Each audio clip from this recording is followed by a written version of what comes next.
Families are scrabbling to avoid Labour's tax raid on private schools by paying fees in advance. Analysis from the Daily Telegraph has found that Britain's top 50 independent schools received £550 million in advance fees last year, as parents paid up front to avoid the 20% levy that came into effect this year. I'm Alys Denby, opinion and features editor of City AM, and it's got me wondering, does Labour understand how tax works?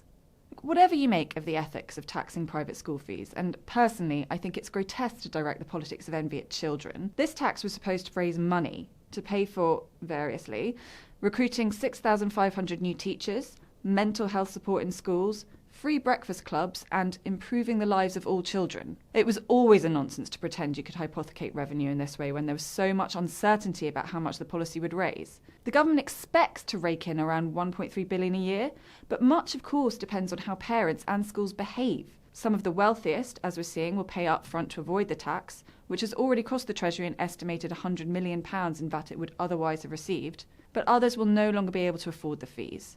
And we're already seeing the consequences of that too, with some 50 private schools closing since Labour came to power, taking jobs and prospects for their pupils with them. In fact, depending on the numbers of pupils who transfer to the state sector, this could actually end up costing money. And how is it fair to ask the general taxpayer to fund the education of pupils whose parents were happy to pay at a more reasonable level? Those who educate their children independently have already paid tax on their income and are taking pressure off the hard-pressed state system.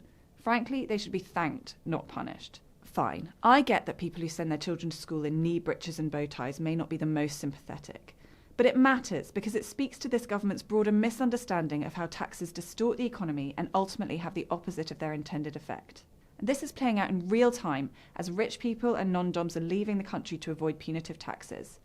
And as the rise in employers' national insurance, which is essentially a tax on jobs, is having a massive depressing effect on business confidence. According to the Institute of Directors, the vast majority of business leaders are now expecting to export less, recruit less, invest less, and for their costs to be higher. And CityM's own polling has found that 72% of voters say they have no faith in the government's plans to restore economic growth. Businesses and the better off aren't just passive sources of revenue for the Treasury, but human beings with choices who respond rationally to incentives. And until the government remembers this, we'll all be poorer and less free.